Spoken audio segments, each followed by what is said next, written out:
Hello, everybody. Welcome back to the Lost Love Stories. I am Pam Baker, your host. And as usual, I have an amazing guest. I have a lot of amazing friends. That's just the bottom line. I'm very, very lucky. And today I have my friend Kate O'Donnell joining us from the Cape. She's in Cape Cod right now. And she is going to share the story of her dad, who so many of us just adore, still adore. We'll say it in the present tense because we still adore him. And we're going to learn more about her story and our connection and more just about Kate because she's freaking amazing. So, welcome, Kate. Thank you so much for coming on. Thank you, Pam. I'm so excited to be here. And to tell this story. I feel like so much of what you and I do is storytelling, and so much of what my dad was about was storytelling as well. So Absolutely. it's a good Absolutely. fit. Yeah, it's a great fit. And your dad was the master of the storytelling. And many of you know already that I have two kids with cystic fibrosis and very involved in that world. And that's how Kate and I met. Hmm. She actually, her dad, Joe, super, super like the hero of the CF world, legitimately. Um, has raised a gazillion dollars for research and been a gigantic advocate Crazy. for everything CF. And it was all because of his son, your brother, Joey. So I don't know. Let's start there. Like, tell us about you. And I told where you are currently, but give us a little Yep. background on you, and then we'll just get into the story from the beginning. Okay, great. I'm Kate, as you said. I'm from Boston. I'm in the Cape. I live down here for like 6 months of the year, in Cape Cod, but I live in Beacon Hill during the rest of the year in downtown Boston. Um, but as you mentioned, I had a brother who had cystic fibrosis, and should I do more me background or Whatever jump you into want to him? do. Yeah. Okay. You because I think we'll get into Joey because that's such a big part. I Yeah. mean, why you guys do everything that your family does, but we want to know about you too. So yeah, yeah. So I live in Boston. I love to travel. I have an English bulldog named Beans who is sitting here with me. So see if he makes an appearance later. I just got married a year ago to Ryan, who's now started joining me on all these CF things. And I don't know. Intros to yourself are always so weird, aren't they? They're so. And we'll definitely weave your story in another. But Yeah. yeah, you basically were born into the CF world. Yes. You're Yes. born into it. I attended my very first event when I was, I want to say like 3 months old. Oh my god. Yeah. I'm Um, training you now, starting now. Mhm. Starting now. Yeah, exactly. It was such a, like, a beautiful community to grow up in, and it made it, I so Joey died, when my mom was 6 months pregnant with me, Mm. and which is insane to me. I mean, my mom is the strongest woman in the entire world, and the fact that she not only had to go through losing Joey at that time, but then do it while she was pregnant, and then 3 months later, she had to deal with me, which is just like she couldn't just be like, "Alright, I'm gonna check out and Yeah. go live on an island in seclusion." She had to deal with an infant. But at the same time, my mom does tell me, that that was a blessing, that she wasn't able to kind of like just sink into her grief and disappear. She had something that had to happen, and she had to take care of me. Um, I was apparently very well behaved and slept and everything, which I You can't take knew. any credit for. I think that I knew, there's probably something to be said about a baby. You can pick up on the vibes, and I actually think that babies pick up on the vibes in utero too. I really do. yeah, Like I yeah. feel like that with my own kids, with different things that were happening while I was pregnant, especially for Jake, learning about my whole CF future. Mhm. You're like, there's definitely things I see in him that I wonder, but Yeah. if we hadn't if we hadn't been diagnosed when we were, you know? I just really believe in that because, of course, the mom's taking in all these emotions, processing all the things. How does it not? Exactly. How Yeah. does it not, you know? I don't who knows what it is, but I think I picked up on it somehow, so Mm, yeah. You're like, But, "Life easy right now for mom. I'm gonna take it easy on there."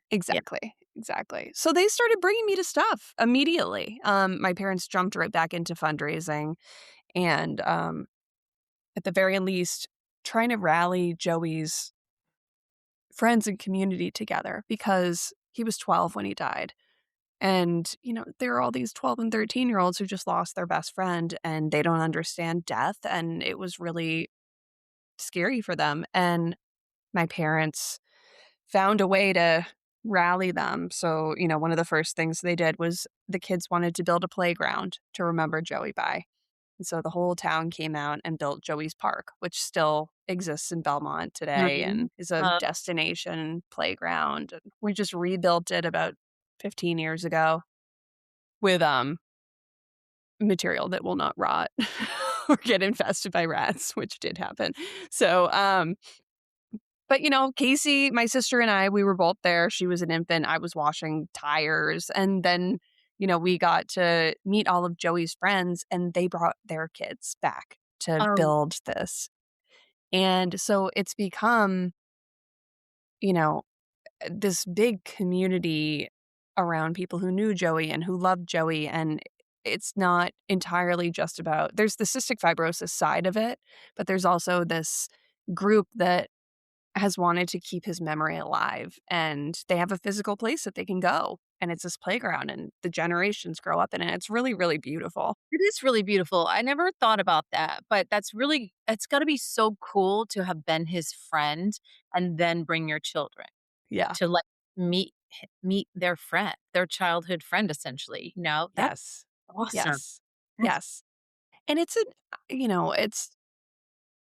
I think I'm kind of an anomaly in that I was brought up with this idea of death from a very, very young age, and, um, I know there's definitely lots of people who have this, but I remember just being like, "Okay, my Joey is no longer with us. He died." I don't remember, like, processing that until I was a little bit older, but my parents never kept it a secret. It was very much, like, pictures of him all over the place. We talked about him. It would be like, "This is the day Joey died. This is his birthday." Both were celebrated. Both were observed.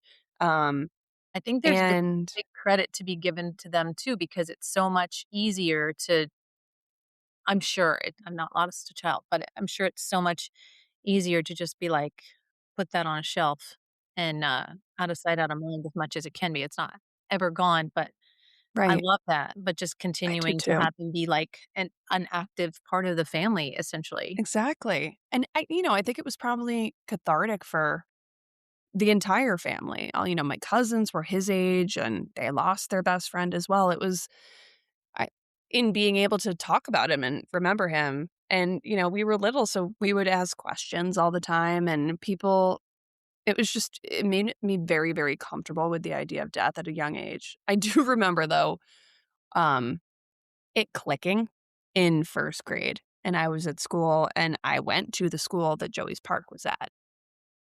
And so I was on Joey's Park every day and, this is my brother. And I think I was kind of like annoying about it. Being like, I built this park. But I do remember the idea of death clicking and how scary that was and like completely melting it out in school and hysterically crying and being like, he's in this is morbid, but, like, he's in a box underground and he can't get out. The idea that, like, lights out, you're dead was not fully clicking, but I was just like, "Oh my god, he must be so lonely and scared," and Well, in a that first grade mind, that's so interesting, yeah, because it's been like, just a normal everyday concept, and then like, oof, like there is what that really means. exactly, exactly. And when I turned 12, I no longer I grew up with my big brother, And Mhm. then when I turned 12, we were the same age, and then all of a sudden he was my little brother. And so it was this very, like, weird, I didn't think about that. constantly evolving Yeah. process. Yeah, I never thought about that. That's fascinating. Yeah, it's Wow. weird. Just a lot of, like, bizarre, unique, things that, like, I've I've always tried to understand and, talking about, what's it called? Like, birth order, you know? Oh, I'm the oldest mhm. sibling, Yeah. but I don't act like an oldest sibling. If you were Yeah. to be everyone thinks that my sister's older because she's the baby. Yeah. Technically, I'm the middle sibling. Yeah. And how much is birth order, when you're born, or is it how your parents treat you? Because they had already had a sick kid, so they didn't need to hover over me, you know? That's so fascinating. Never thought Yeah. about all of those weird things that are like, again, all the things that are like weird little simple everyday things that you don't like if you've never had anything happen to you in your life. You don't you don't consider them, you know? It's all those little you just take for granted Yeah. things. Yeah. Yeah. Wow. Well, because so many people too with birth order, that's such a good example because, I say that stuff. I talk about birth order to random people in conversations at least once a week. Oh, Like, yeah, I "Oh, love it. It's tell you're fascinating a to me. firstborn. I can tell you're a the middle. I can tell you're a middle child." Yeah. Mhm. Yeah. Hmm. Yeah. Yeah. Interesting. Very interesting. Yeah. Wow. So when did I mean, I guess you probably got into the whole well, when was the Joey Fund, was that established like immediately? Like, Yes. I think they were fundraising before he died, but I think they established the actual foundation, like, right after. yeah, that makes sense. Yeah, and then that's when it started being called the Joey Fund at that point. Um, that's when they started making the hats. That's when we started the film premiere. All of the, like, things that make it what it is Yeah, today. It kind of formalized at that point. that's cool. So probably like my kids who were literally in the fundraising business from Yeah, from as soon as you could like I mean, I remember my kids carrying around raffle tickets and doing yep, like coming up yeah, like, "Oh, here's $30,000. We just sold all these raffle tickets," and they're 10 years yeah, old. It's full of cash. Yeah, so I'm sure that was the same with you. You're yeah. just It was at some point, my parents were like, "You can't ask for" not that we were asking our friends for presents on her birthday, but we then had to put on our birthday invitations. I think we were like 10, 11 years old. You have to put, "In lieu of gifts, please bring a donation to the Joey Fund," which we're pissed at because, like, I don't wanna do that. And, but it became this, like, really cool thing where every year we would try to, beat our previous year. I wish I had actually kept track of how much money we brought in every year, but, it wasn't in our mind, we weren't like, "Oh, we're fundraising for this yeah. specifically." Um, but it was very much drilled into us from a very early age. I remember my dad giving us, journal assignments, and he would, in the morning be like, "All right, your assignment to write about today is what would happen if I were given $1,000,000." And Casey and I both were like I was like, "I'd get 10 Jeep Wranglers, and they'd each be this color, and then I'd get a house with this, and I'd buy 12 dogs," and all it said at the bottom was, "Why didn't you write at all about charity?" Wow. And then I had to rewrite the entry, and it's it was very much, like, drilled into us that, like, you have a responsibility right Mhm, now. And you need to think about it in this manner, and you can still have fun, you can still get your Jeeps, go get the 5 Jeeps though, mhm. maybe. You don't Yeah. need 10. Me too. Yeah. And how do you help everybody else out? Because isn't that, like, the whole purpose of life? My god. I can totally see that happening. Yeah, That's amazing. savage. Savage. That's wicked. I love it. So Oh my insane. god. So, do you remember, a time when you were given, like, serious, like, leadership?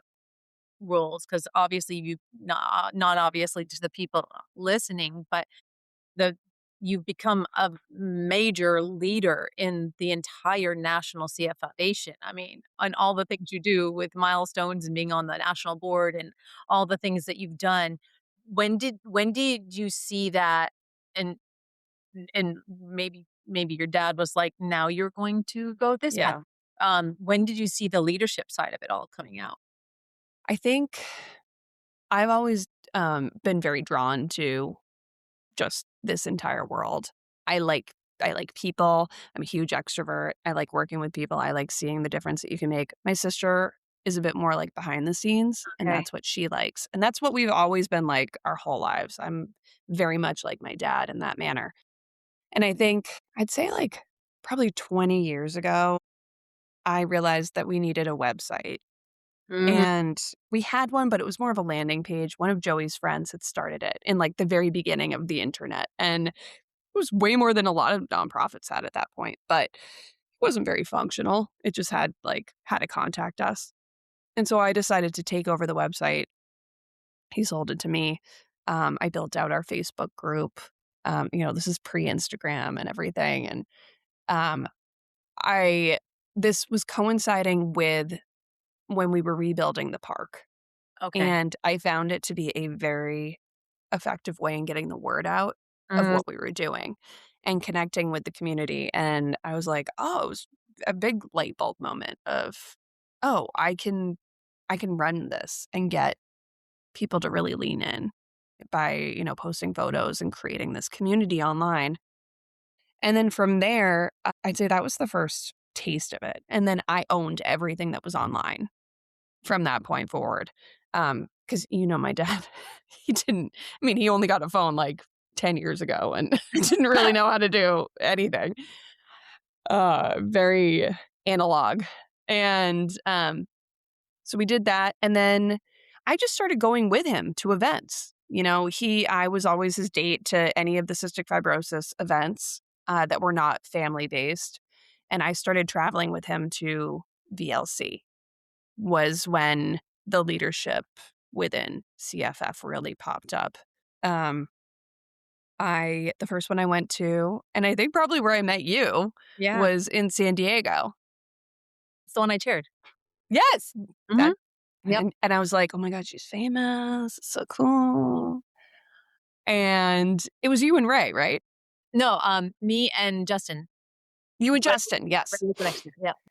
So, that was my very first VLC, and up until then, it had been very much like, everything cystic fibrosis that we did was Mass Rhode Island based, but getting to that and seeing it on a national level, I was just like, "Oh my god, this is so much bigger than I ever imagined." And watching my dad, like, blossom with all these people and how much people loved him and how much he loved them, I was like, "I need to be part of this. I Yeah. have to." Yeah. He's And iconic. that's kinda what kicked it off, That's so interesting. you Makes know? sense, though. We tell people all the time, "You gotta get to VLC. You gotta see it." Yeah. Now Change. it's my number one thing when I talk to new parents. They're like, "I don't know where to start." And I'm like, "I know where you start. You go to VLC. Yes. It's gonna be Start. great." And they Mhm. do. Yep. Yeah.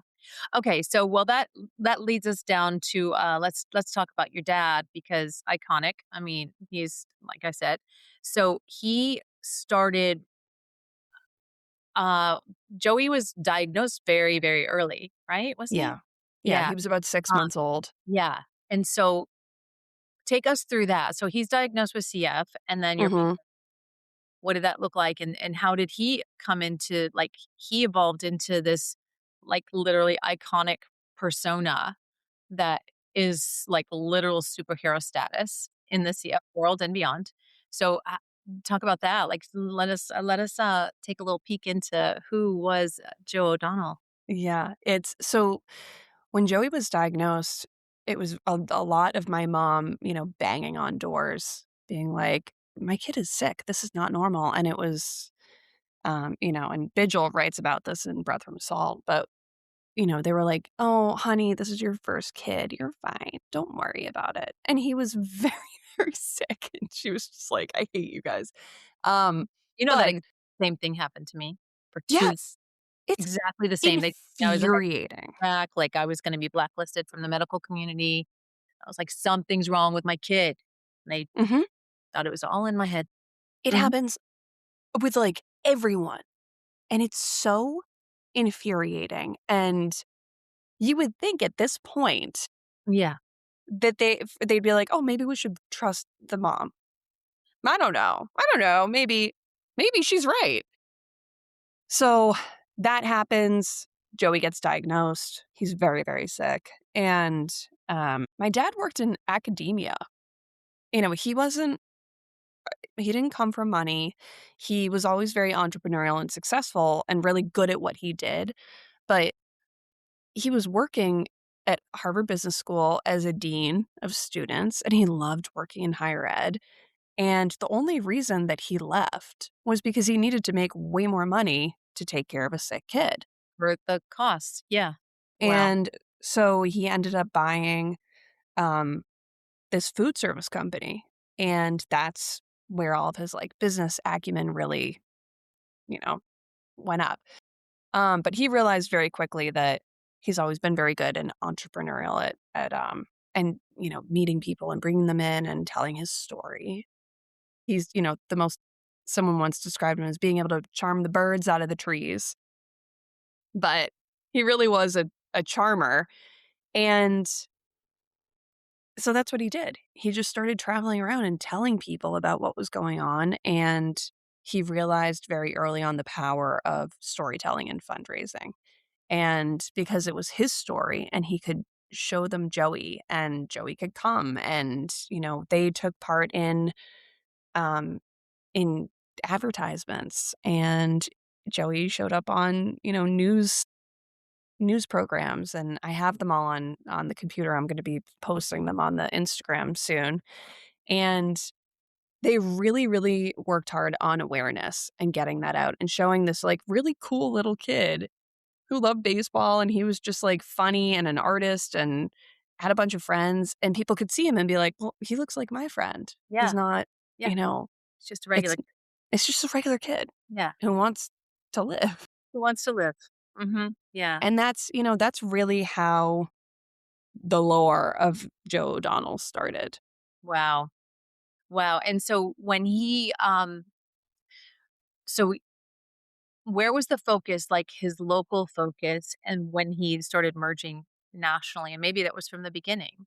I don't know. How did that start? I think originally it started with, we did Joey O'Donnell Day, which was more for the community and the kids to get together. That was for a few years. And then they moved into the film premiere, which we'll be celebrating our 42nd year um, in November. But he started there. And I believe he started reaching out to people at National. And he ended up getting brought into National because of his business acumen Yeah. and how good he was Mm. at fundraising.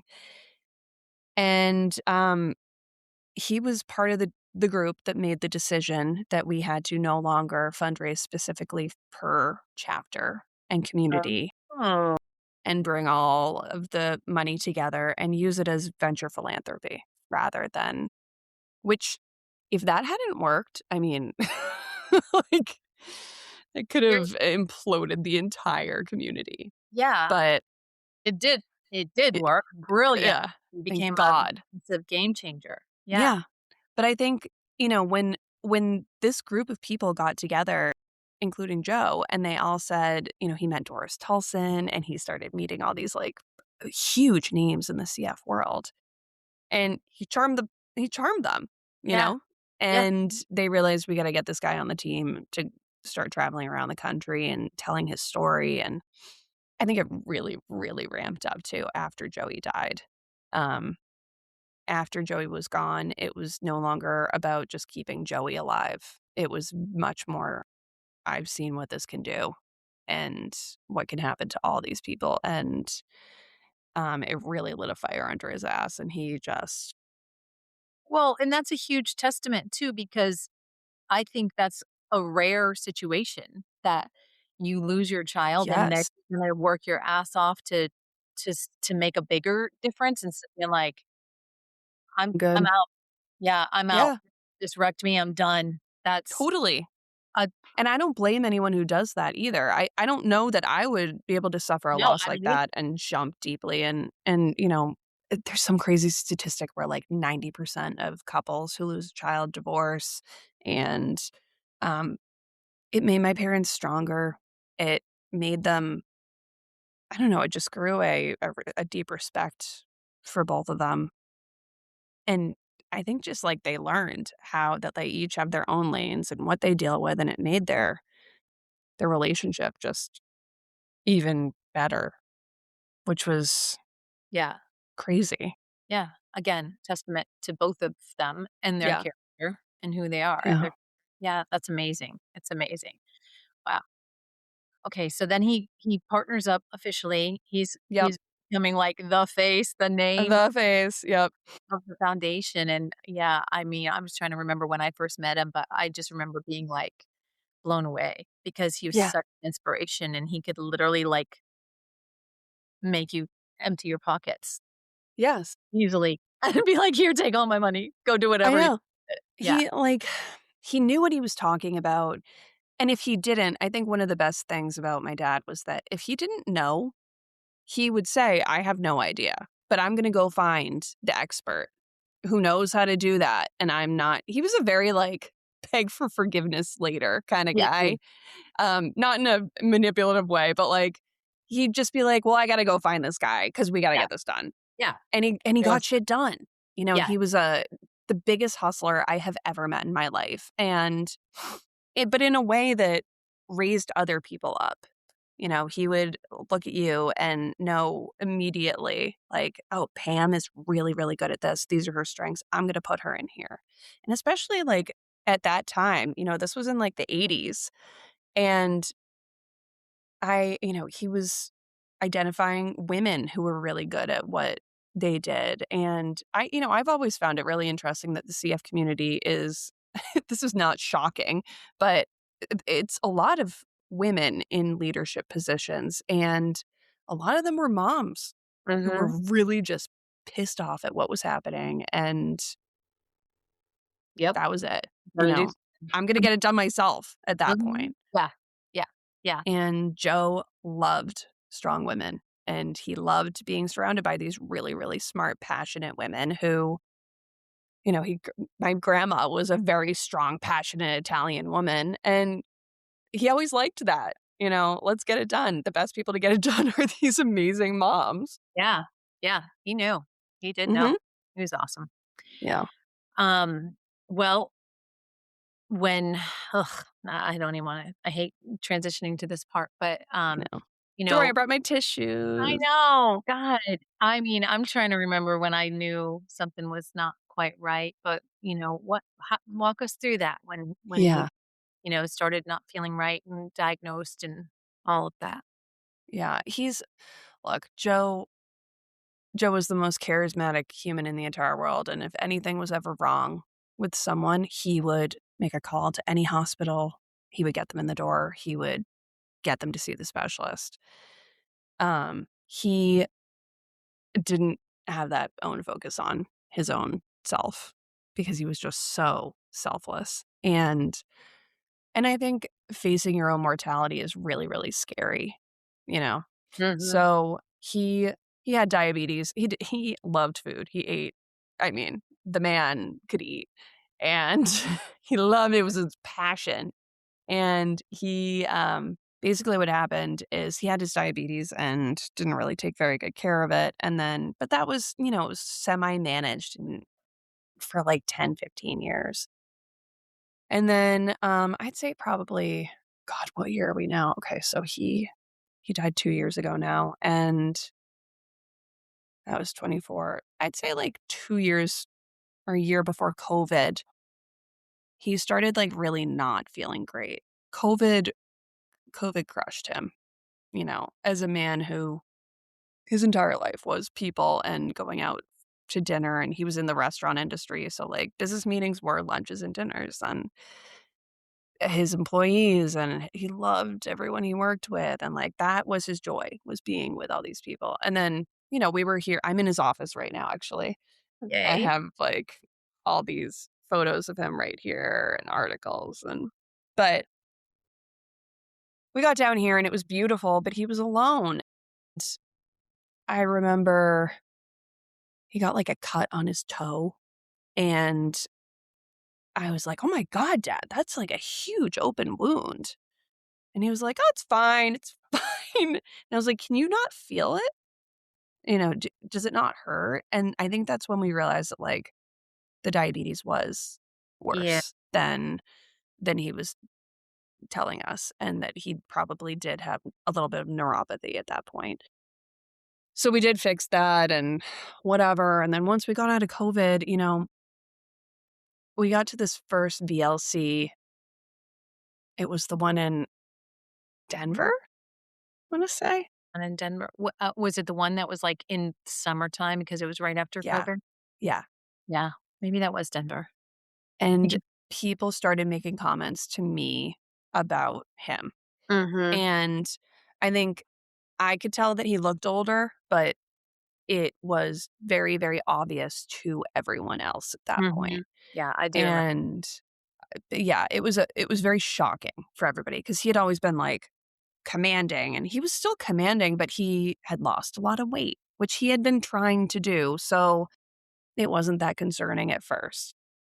He was a bit, like, tippy, which we were all like, we thought it was a neurological A thing. bit of a frailness about him for sure. Yes, he looked Mhm. old, Yeah. which for the very first time, I mean, he wasn't young, he was 78 at that point, 77, but he actually looked old.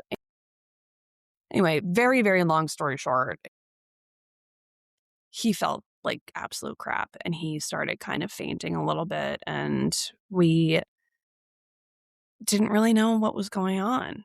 And, his blood work was clear, and, he had a summer that was really, really bad down here where he couldn't play golf anymore, he was napping all the time.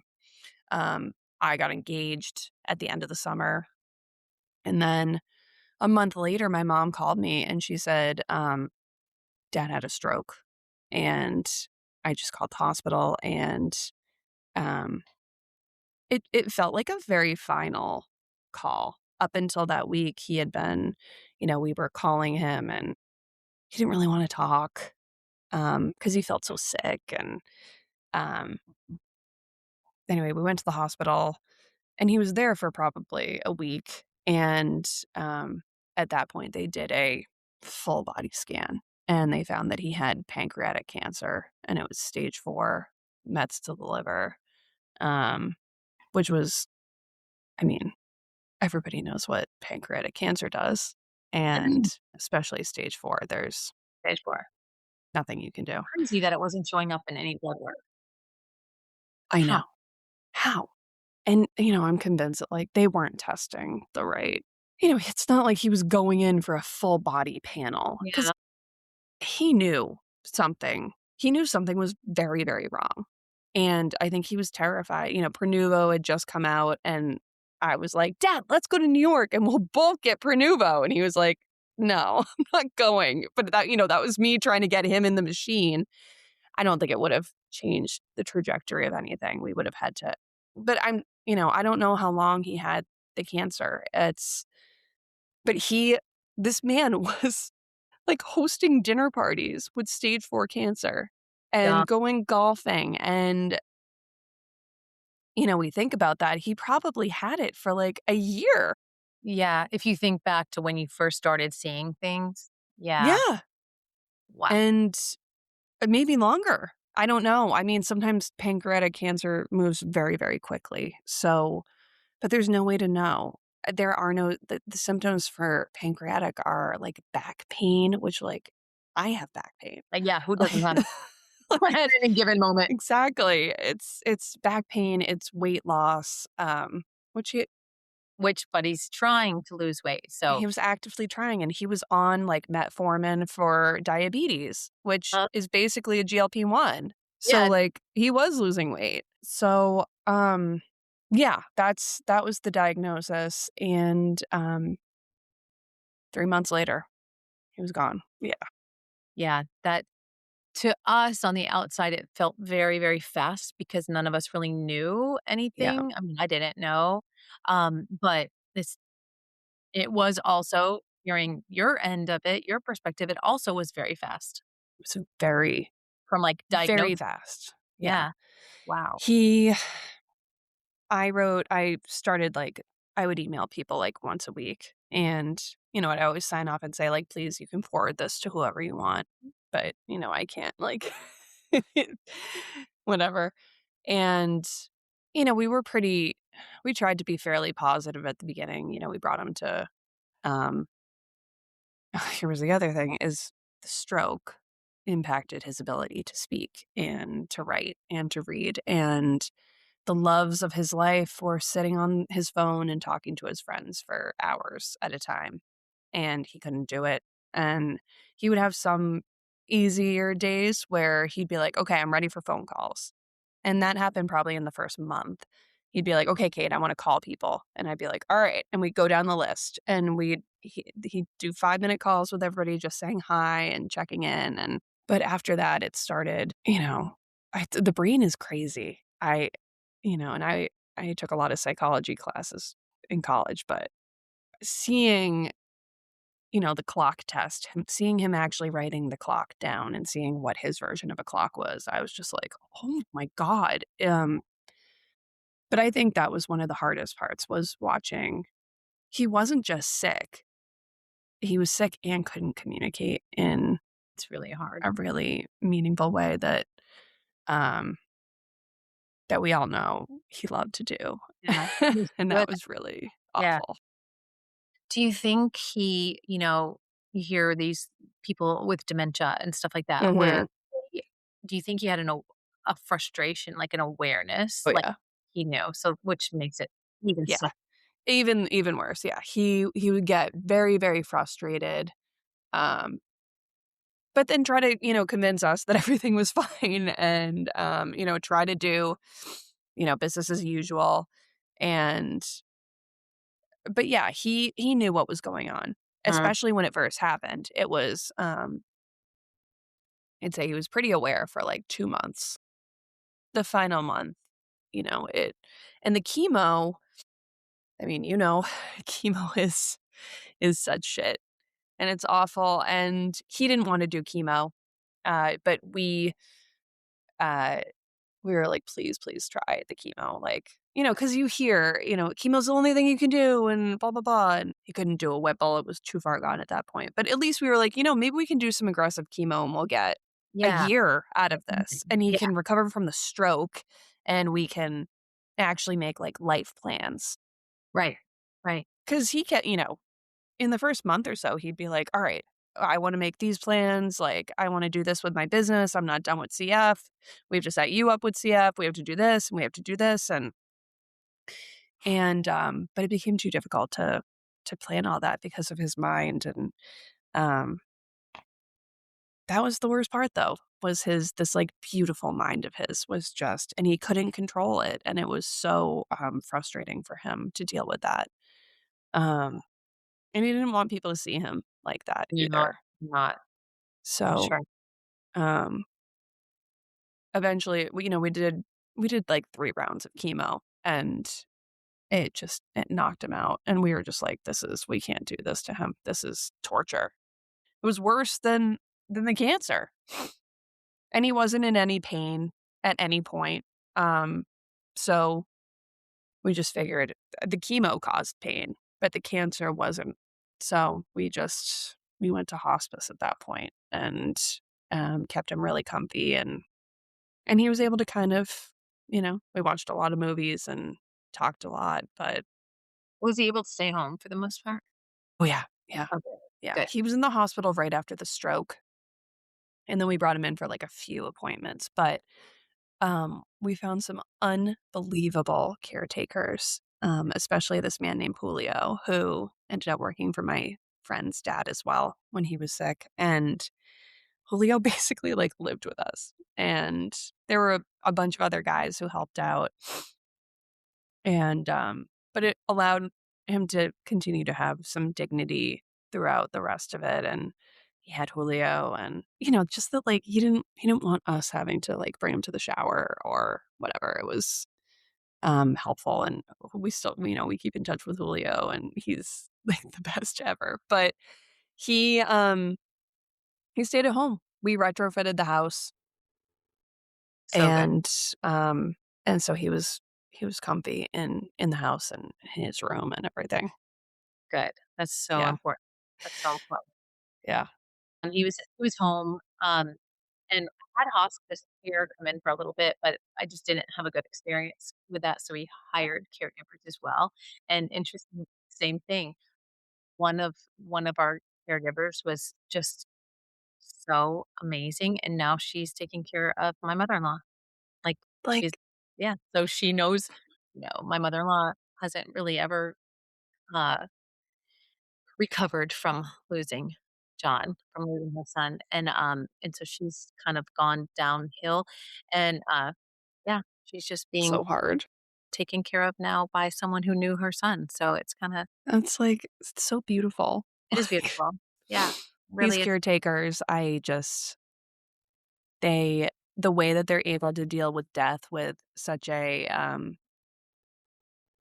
I don't like, it feels weird to say with, like, joy, but It is, and I it's like angel energy, you know? yeah, the It's hospice workers, and not how they do it.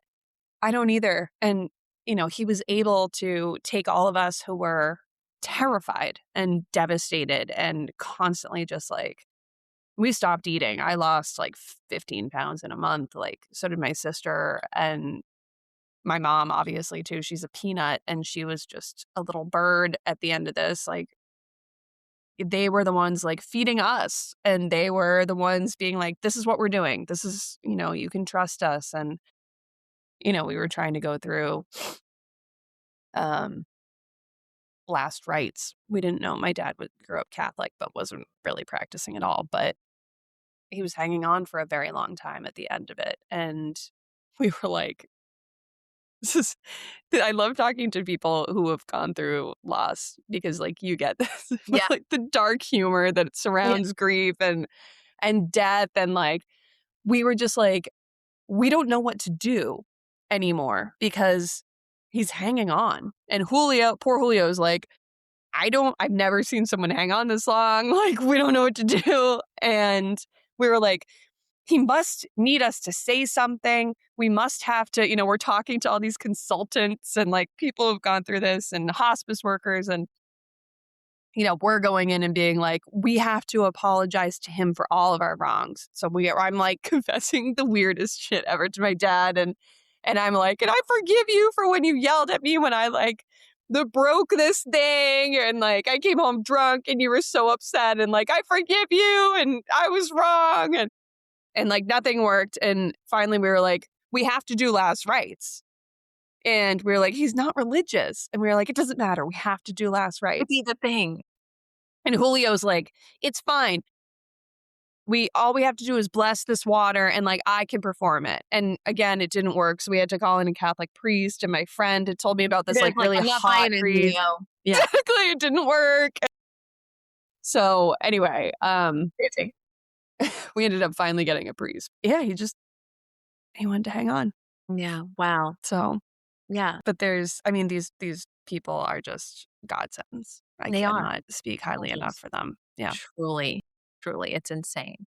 I wanna have mine on the show sometime because I just love the perspective and just having been helping so many people transition, out of physical life, physical being is like I just think there's lots of lessons to be learned, and I do we too. haven't coordinated our schedules yet, but someday she's gonna be on here. Yeah. She's literally an angel. We see her at Christmas, we see her at holidays because 'cause she'll bring my Oh, mother-in-law over. My kids, like, especially my daughter, just, like, folds into her when she sees yes. it's like, "Ah," like, angel energy. That's what it Yeah, I is. mean, that type of work, I can't imagine doing it myself, but No, me neither. wow. Thank God some Wow. people do it. Yep. Yeah. Yeah. Yeah. Alright. So, you then was it an automatic, like, understanding that, "Okay, I'm stepping up. I'm stepping into." Yeah. So right after he died, so as you know, we were in the middle of the Milestones 3 campaign, and he ran Milestones 1 and Mm. he ran Milestones Yeah, 2, and then he was running Milestones 3, which we really gotta get a better name for these campaigns, but I know. For those who don't, Gift World Milestones is a big, like, major gifts, basically, major yes.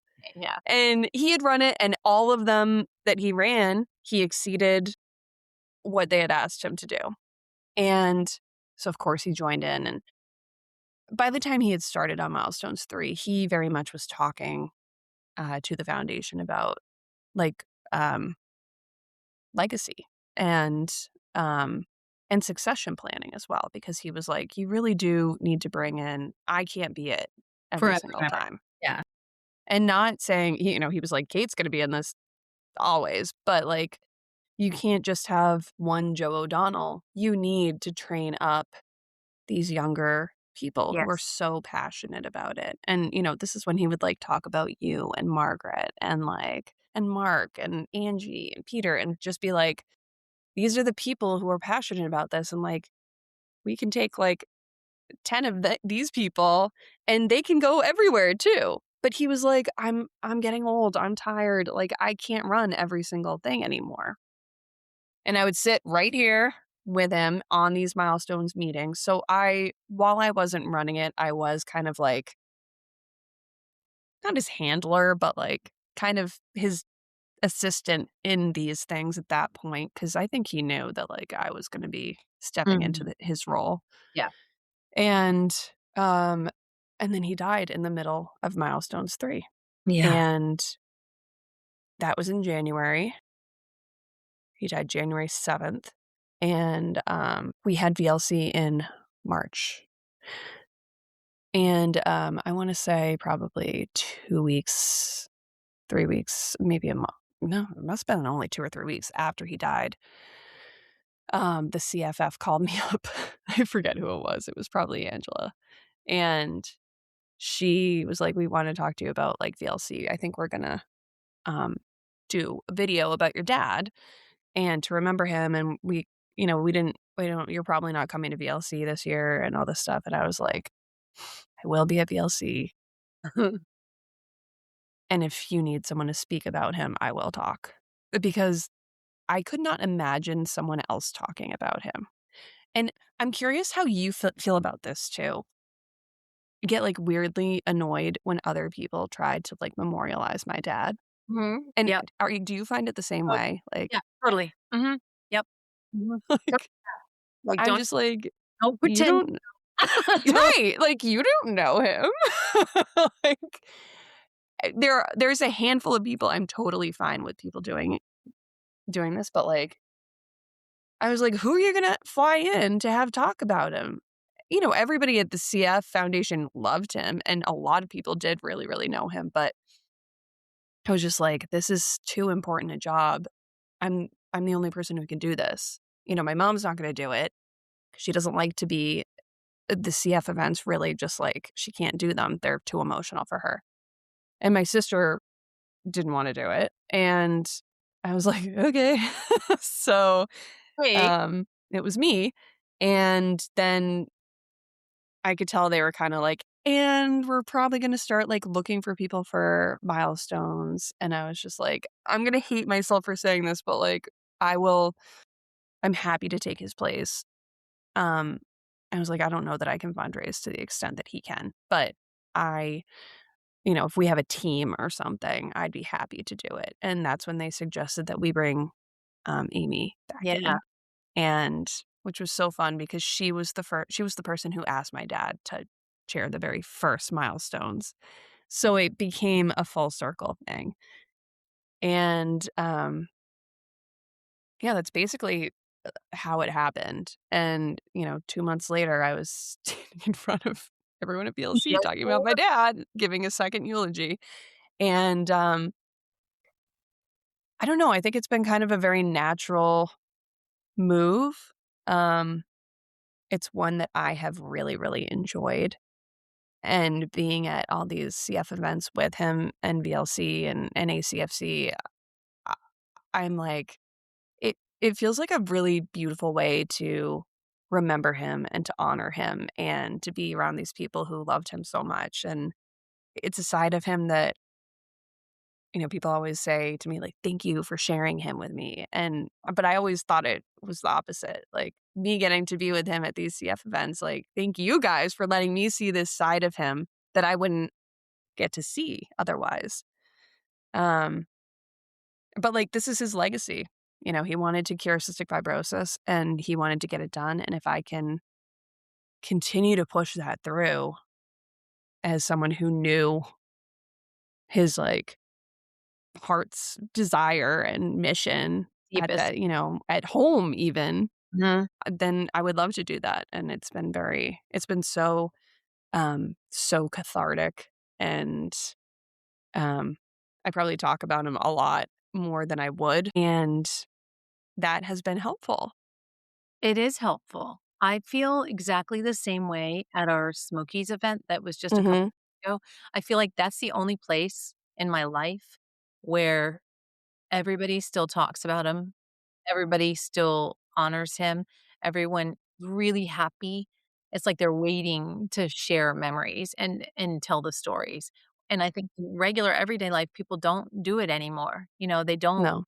is it I don't know why. I think it's because people are afraid of making you cry, or Yep. they're like, I don't want to talk about it. It's awkward and they don't want to cry. But I feel like it's the same for you. And Mhm. I really love going to Smokies. I look forward to it every year. It's an awesome event, but it's also the place where, pictures are up of John. Things are done on Yes. every year. Like all like his presence is so felt in that space that Mhm. it's just freaking awesome. It's aw It's I think you're right, I think people are really scared of death. They don't wanna make you cry, they don't you know, but I find that, if I'm with you or I'm with this group, like, it's okay if I start crying. No one's like, "Are you okay?" Like, "I'm crying right now." Like, it's shitty,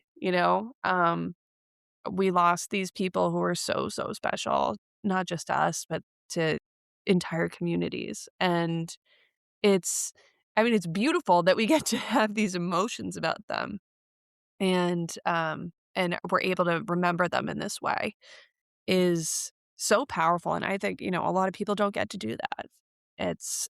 It really keeps their memory alive, and I think about how my parents kept Joey's memory alive was through the Joey Fund, and I think it's really cathartic for these people, and it helps them explain death to their kids by going to the park, you know? Death is death is always gonna be part of life, and I watch my sister do the same thing with I don't have kids, so I didn't have to explain anything to any small people, it was just I just had to take care of myself and Ryan and my dog, and, um, who was also obsessed with my dad. Mhm. Do you have dogs? You have Yes, dogs. I Like, do. we, like after John passed, did you bring the dogs in? I'm always curious what people do with the dogs because I brought Yeah. Chicky into my dad's room and, like, let her and she was very protective of him, and while he was sick, she'd sit on his feet all the whole time, and I let her in the room, and if there's ever, like, a box of his sweaters around, she would smell it, and she'd kind of, like, cry a little bit, like, they know. They do know. We got a dog. It was John and Duncan's my youngest dog during COVID. So John got diagnosed in 2018, at the end of 2018, and then he died in November of 21. So Coda is, he was whatever, a year and a half, but he did the same thing because John's space was in our living room. That's where he stayed, and, had one of those big recliner things for him, and you Yep, could help him get up and everything, and, yeah, Coda stayed right there, like, with him on watch all the yep, time. yeah, Mhm. Yeah, it's wild. it It's is, wild. but so cool. So Yeah. So, I didn't have to explain to kids, but Casey did. Mhm, Blair and JD were 6 and 4, and so old enough to know that something was up mhm. and, like, fully they're still little, but, um, Blair came over a lot more than JD did because he didn't really pick up anything other than, like, something's off with Go-Go. They called him Go-Go, and it's so cute, and, but Blair knew, and she was pretty affected by it, but we ended up, um right after he died, like, the day of his funeral, there was a giant double rainbow across Boston, Oh my god. and people were sending us pictures from all over the city, and we have, like, My god, so now yeah, it's so cool, and, like, asking my sister just told me that when she was with him, she asked him to come back as a Blue Jay, and her son JD got on his first T-ball team, like, 6 months later, and it was the Blue Jays, and, I'll pull into the cemetery and a Blue Jay will swoop over me, and, you know, it's I see things like this, but so it's Blue Jays and rainbows really for us with him, and the kids, Kesey's, adopted the same thing with that my parents did with Joey, which is we're gonna talk about Go-Go as much as we can and talk about what happened, and they were I think that it scared them a lot in the beginning because death is scary. They picked up on it very quickly, and they the things that come out of their mouth too, I'm just like, they see a rainbow and they're like, "Go-Go's here! Everybody outside, Go-Go's here!" We have to go and see it, and, like, JD, who's, like, the cutest thing, he's, 6 now. A year ago, he was like, "Auntie, Gogo liked popcorn, right?" I was like, "Yeah, he loved popcorn. It was one of his favorite snacks." And he goes, "Do you think that they have popcorn underground?" I was like, "I don't know. I hope so. I hope they have popcorn wherever." He was like, "It would be so sad. Gogo couldn't have popcorn wherever he is, you know?" my god. And just the words that come out of there, it helped us with this humor of just being like, "You know how Go-Go's dead?" You'd Yeah, have to be like, "What are you gonna do, yell at them? You can't be mad at these little kids because they're processing it just like yeah, you are." just matter of factly too, like, yeah, which is kind of freaking awesome because they're not, like, It is. stepping on eggshells, like, wondering how to say it. It's just like, that's how Exactly. it And is a if we can adopt like, I wish the people would more people would adopt Mhm. this way of talking about death, Some even, like, my closest friends, and I'm sure some of your closest friends, like, still just don't and if I bring it up, they'll wanna change the subject because they don't wanna upset me, and I'm like, "I wanna talk about him. Yeah, totally. It's We okay." we had this, I think you know this, but a couple weeks ago, my widow group, we went to Iceland. There were some of Yeah. us in Iceland, and we had this our tour guide, like, we had a driver who was our tour guide all week, and he had, like, the playlist that was amazing, and it was, like, completely all over the place. Like, it'd go from, like, Frank Sinatra to, like, Bruno Mars to, uh, oh, Patsy Cline, and then Queen. It was all over the place. But inevitably, somehow, he hit, like, all of our songs that meant Mm. to us. And at one point, this song came on, which meant nothing to us except the lyrics. Michelle and I were right next to each other we had a Sprinter, and, God, I don't even know the name of it. I'm gonna sing it, and it's terrible, but um, the song that's like, "I can't live if living is without you." Yeah. And we looked at each other, we're like, "Fuck's sake, like, are you kidding?" And we're laughing about it, but then the next thing you know, we're like, well, each of us looking out the window like, Yeah. like crying. And I said something to him at one point, and he was like, and he's this like 32nd generation Icelander, and he Yeah. was like, "Emotions are good. Like, you're meant to feel them." I was like, "Okay." As you have all the widows on the bus crying at Yeah. various stages, Yeah. but it was good because 'cause we're just like, "Okay, now they're actually here with us in this You moment." gotta let it out.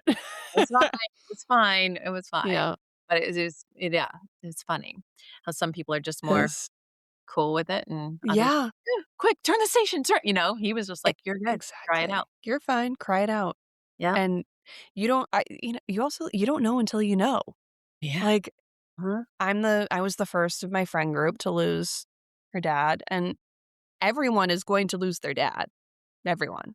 And Um, so, they try to help, and the ones that were most helpful were the ones who were like, "How can I help you?" Like, not right after.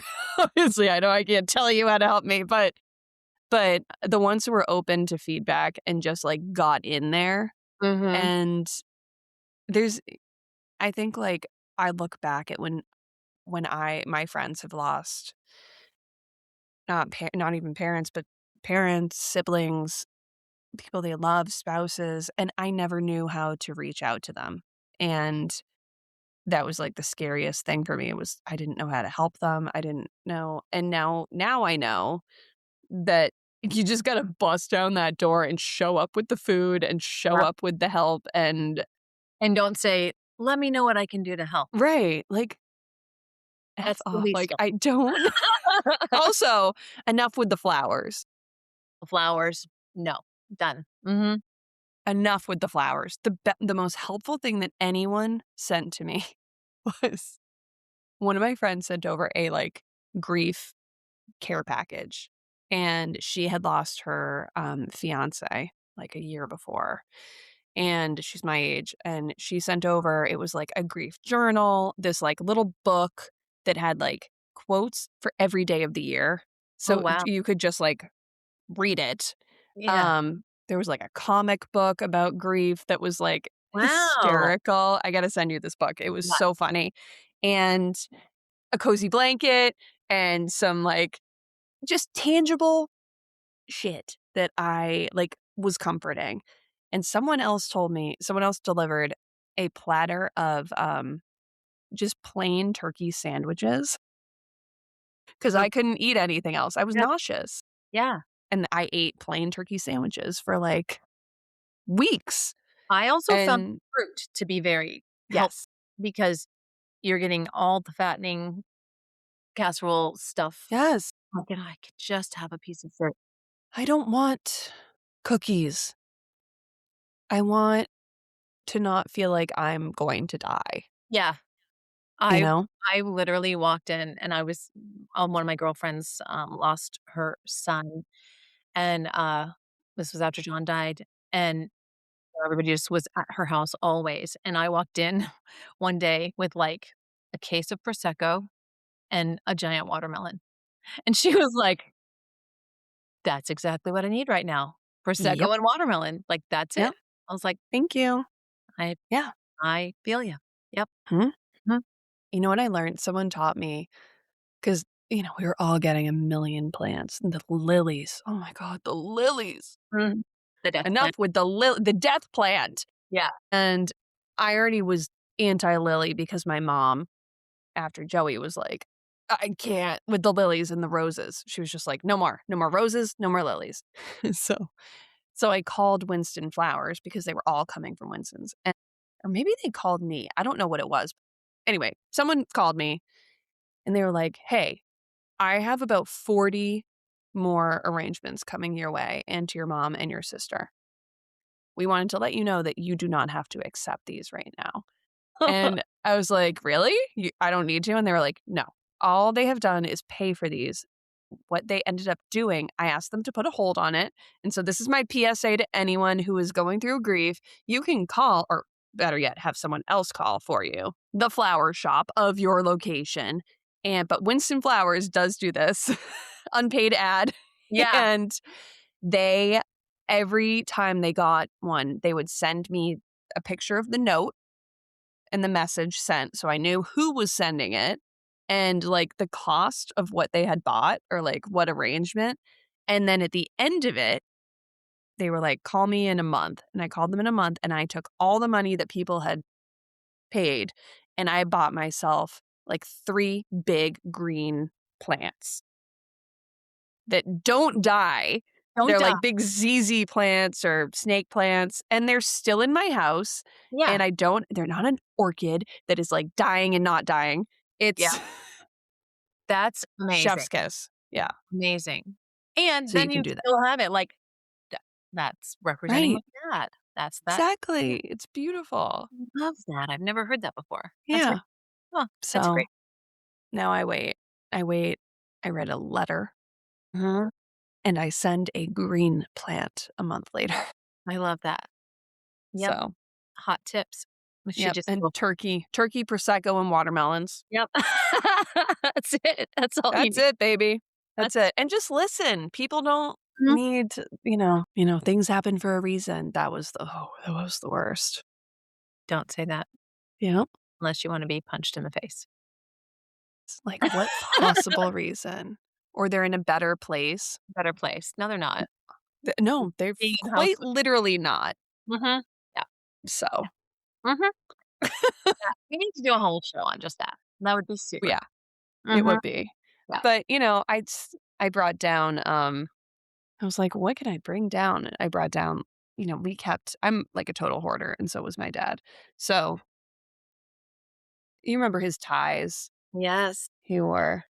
So I have all of his Oh I have a few down here. Um, this one's a submarine my sandwiches. god, that's This amazing. one's hippos. He wore this to a lot of CS stuff. Love it. But all of his ties were, prints and animals and, um, his fun little sweaters and everything. But I try to incorporate him in as much as I can without being like that girl. But, I got married 6 6 months after he died, 8 months after he died, and people said to me, I remember when he first got diagnosed, a family friend called me up and meaning well, but he was like, he's gonna die. You have to move the wedding up. Oh my You god. you can't do, he's gonna wanna be there and you can't do the big wedding in September. You have to, even if it's just next to his bedside. And I talked to both my parents about it and my whole family, and they were like, "What?" Yeah, And what? Joe basically was like, "I will kill you if you get married next to my deathbed." What? Like, no. And so we decided to just keep planning. Um, I put a big hold on it. I had amazing wedding planners and I called them up and I was just like, "This is what's happening. I have no input for the next, like, my vision. Call me in 4 months." And we picked it back up but planning it ended up being this very cathartic thing in envisioning, like, how would he like it? We didn't know that he wouldn't be there for sure. We figured he wouldn't be, but, you know, I I wrapped one of his ties around my bouquet of flowers and, the weather was gorgeous and we kept just being like, "This is Thank from you. Joe," and we had a almost full moon, and there was a lot of talk about him, and my sister gave the most gorgeous speech that talked about him and how devastating it was that he wasn't there to walk me down the aisle. Because he really was my dad was one of my best friends. Like, he was my best friend. He was my person, and, very hard having to go through life without him, Yeah, you know? really hard. So, Well, what is one of your, what is what is one of your most favorite memories? my god, I have so many. I have so many, like, funny memories too, just, like, funny stories about I had told the story about, like, us basically burning down the beach. Um, that was I could tell that one, but really traveling with him was just such a hoot. He he had such a thirst for knowledge of everything, and he took us all around the world. With groups of girls, our friends, he wanted to create experiences for us to be together and to experience the world and to blow open our parameters of what we understood. But we went to Africa with him in 2011. We went to Rwanda, Tanzania, and Kenya, and we had the most incredible time. But, like, watching him, like, with gorillas and, like, hiking and, um, just meeting people in Rwanda and talking about the genocide and walking with these little kids in, we were in Bataro with, we were with Paul Farmer, actually, like, as he was building up the new hospitals in Rwanda, Wow. and Joe's walking through these hospitals, which the community was building, and holding the hands of these little kids are on both sides of him, and, like, talking to the families and just seeing how much he cared so, so much, and it wasn't just cystic fibrosis, it was these unbelievable people who had their own struggles, and he cared about them, and, we met another woman who was trying to go back to college, and, but she was at home helping her dad with their business in Tanzania, and, he got her contact information and, like, helped her go back to college, and, you know, it it extended so much, but I have a ton of travel stories, which were just he charmed everyone everywhere he went, you know? It didn't matter what country you were from, it didn't matter what I think a lot of people would get intimidated by him because he was just this successful businessman, but, like, he grew up in Everett. He was just a guy who didn't like jerks and really liked the underdog and really wanted to know more about people and loved people so much. Um, but I think my favorite memory probably was when we almost burned the beach down, so Okay, you gotta share that. okay. So, we were in the Cape and, right where I am right now, it happened right over there, and, we were outside. We had a bunch of our friends over, and it was, like, Labor Day weekend, and we were setting off really small fireworks in the backyard and kept on burning my mom's furniture, and she was like, "Get out of here. Go down the beach. Get out of here." So we went down with my dad to the beach and set off these little firecrackers and everything. It was super fun. And the dune grass caught on fire.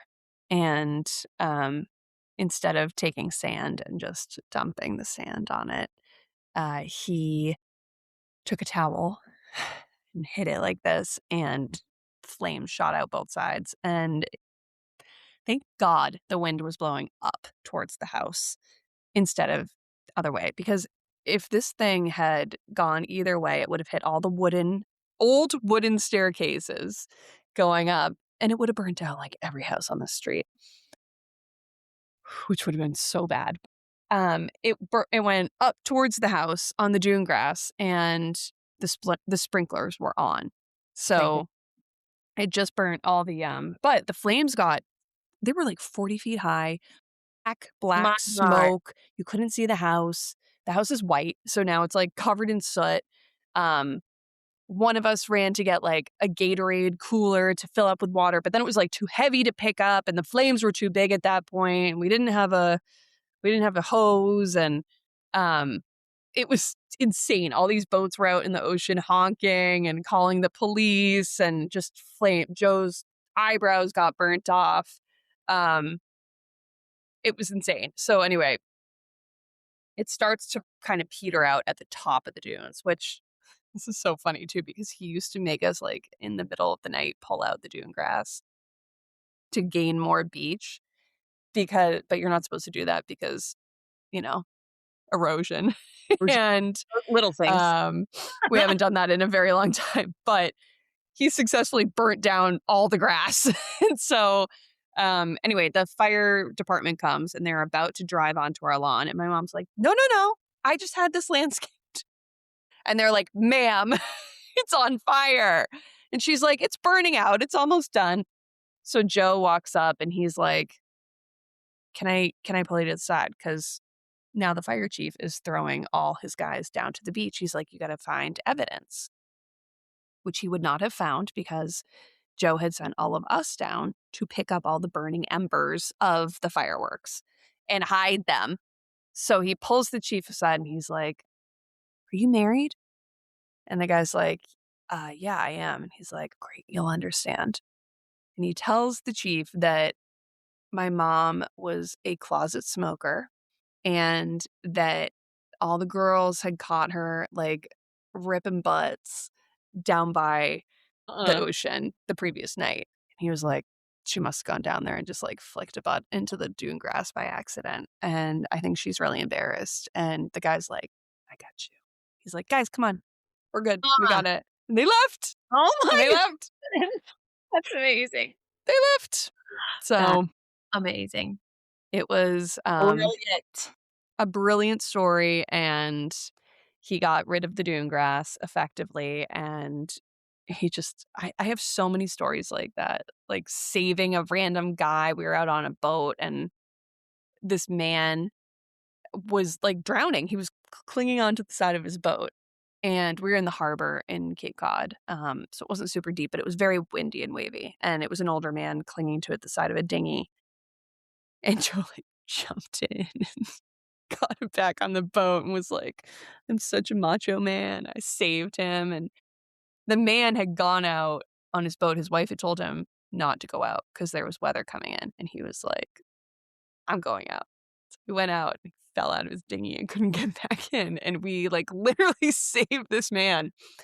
And my dad was like, "Well, we would love to take you guys out to dinner or whatever," and he was like, "No, can't acknowledge it. Don't I say anything can't tell my wife that I almost died." for the end. And he told everyone about it. It was just like, next time I see you in person, I have some very funny ones that I cannot tell on a recording, but I had the best ones.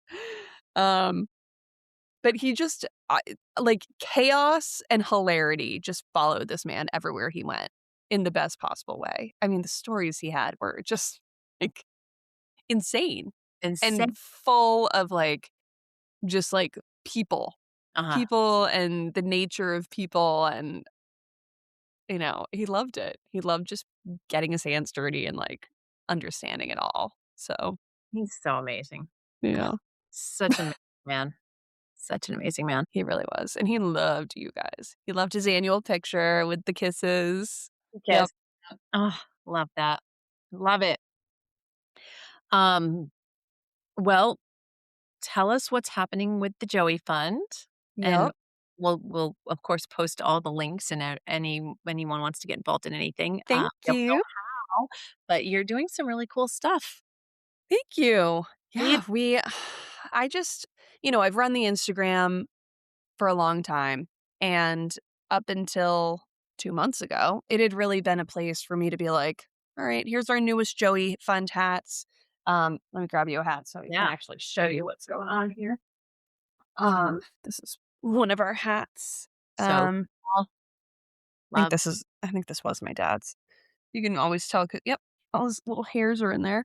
Um, but he loved these hats, and they're a different color every year, and up until then, it was really just I posted pictures of people around the world with Mhm. the Joey hats, and they would send them in, and I kind of would be like I'd post VLC photos and, events that were happening, but I wasn't really, like, getting into it, and I started just getting really frustrated with the fact that I wanted to raise more money, and, when we lost my dad, the Joey fundraising kind of suffered.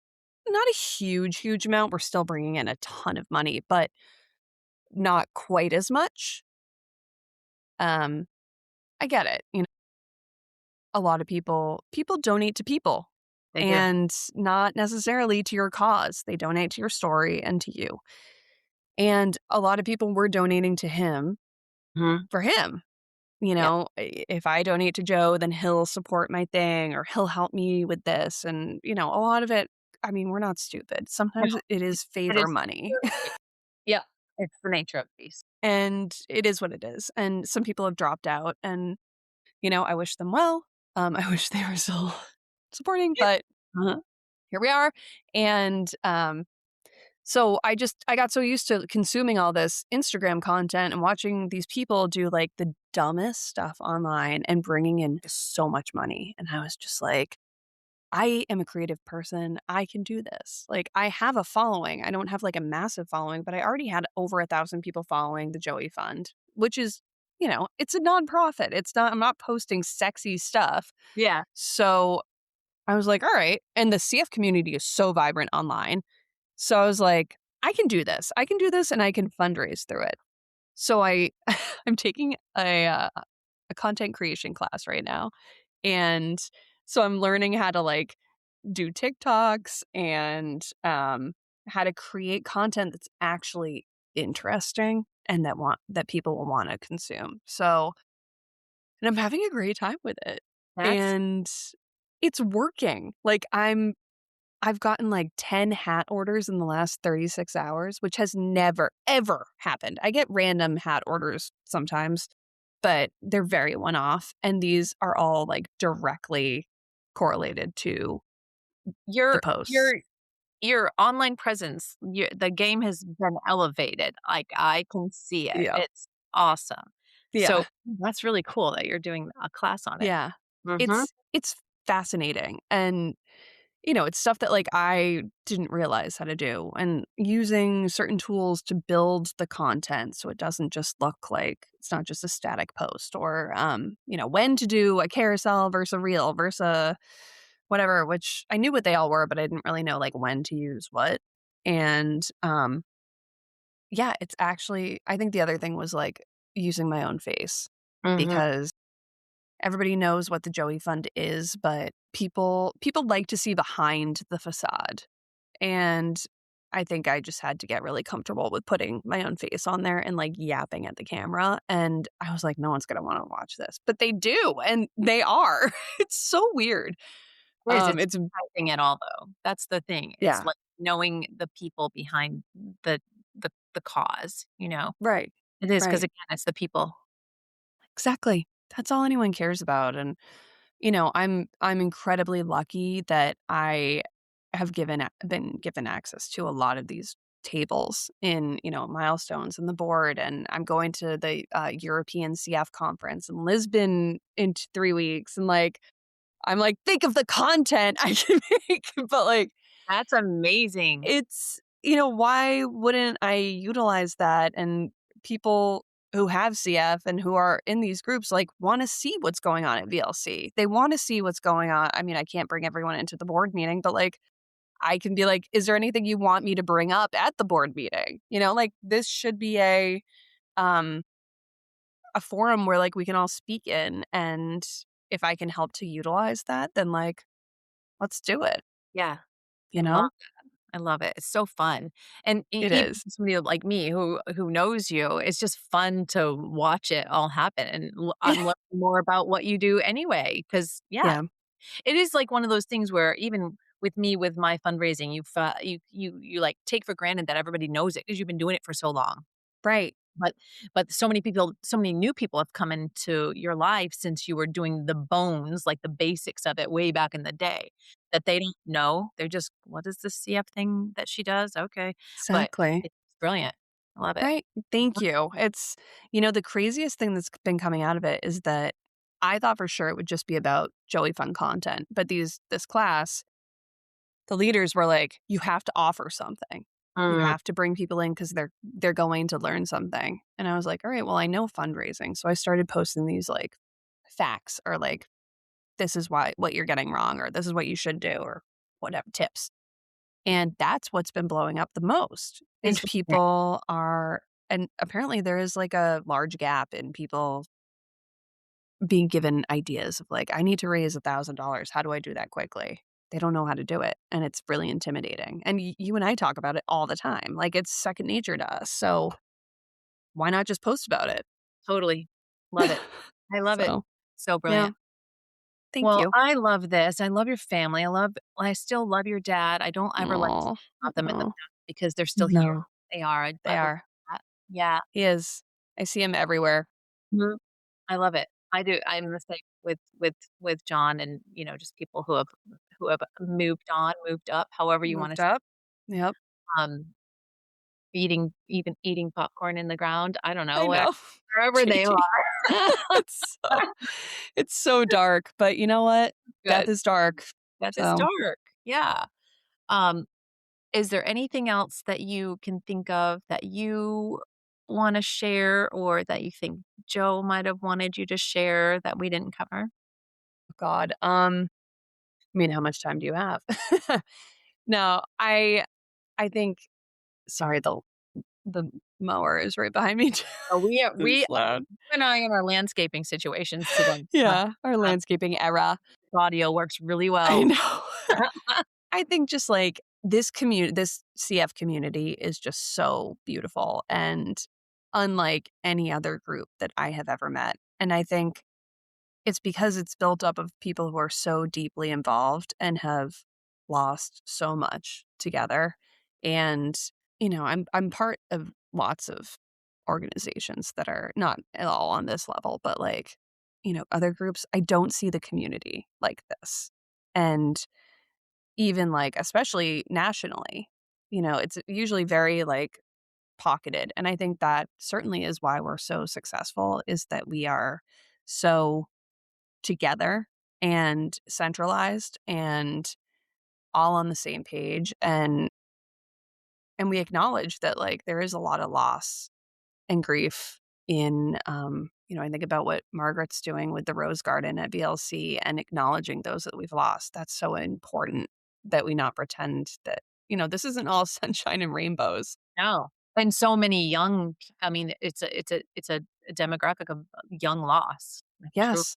Yeah. Yes. And it's devastating. And you have to acknowledge both things. Both things can be true and you need to honor that. And I think Joe just loved this community so much. He knew that there would be a cure. There will be a cure. I know there will be. I mean, we're getting so close to what we're doing. And I think it's just I always reassure people that, like, one, we will find a cure, and two, like, we're going to keep going until there is a cure and a treatment for every single person. Every single person. It drives me mental when people are like, "Well, you guys cured it, right? Like, it's over. Like, good enough." And it's like, not a single person has a cure. It's Not not one. even one. Like, It's and the not drugs are amazing, but, like, it's not gone. It is still here. And the drugs are amazing not for everybody. Some people can't take them because they get so sick, and others can't take them because they don't work for them. So, you know, we've come so far, but, we are not done we at are not all. done. I mean, I would literally was just talking to Gavin, who's my oldest, who's 26, yesterday. He went to clinic and he called me and he's like, "I'm leaving clinic," and he's very healthy right now. Like, Mhm. Trikafta has been a game changer for him. He is so healthy, and then you forget about these little clinic things where he was like, "Oh my god, I just spent half of my day, they're doing this, and then now they wanna do this test, and they wanna do that test, and they wanted to do glucose tolerance, and why can't they just get it all together?" Like, he's just frustrated, like, "I had to take Yeah. half a day off from work to get all this stuff done, and I still have to go back for this other stuff, and why do they need to know about this, and what?" I'm like, "Gavin, I mean, you do have to get glucose tolerance, you gotta check for that. So many people end up with CF-related diabetes." "I know, but it's a pain in the ass." I'm like, I know. I mean, I don't know. I just watch you and I know what Yeah. I see as your mother. Yeah, and he's one of the very, very healthy ones and it's still a giant pain in the ass. Right. So yeah, Right. not cured. We're not cured. It's yeah. I guess, that's the future, you know? We're we're in it. We're We're in it in till it's done, and not to be cliche, but, um, I think that's a huge concern in the community right now is that we're gonna say, like, "That's enough. Good close enough. enough job." Mhm. Yep. Like, no one why would anyone accept that? I know. To be so, so close and then be like, let's move on to something else. Right. It's Be a so part of the weird to me. cure. Yeah. Right. Part of the real cure. Yeah. I mean, yeah, the CFF has so, so, so much money, but, like, guess how much it costs to do genetic therapy? Yeah.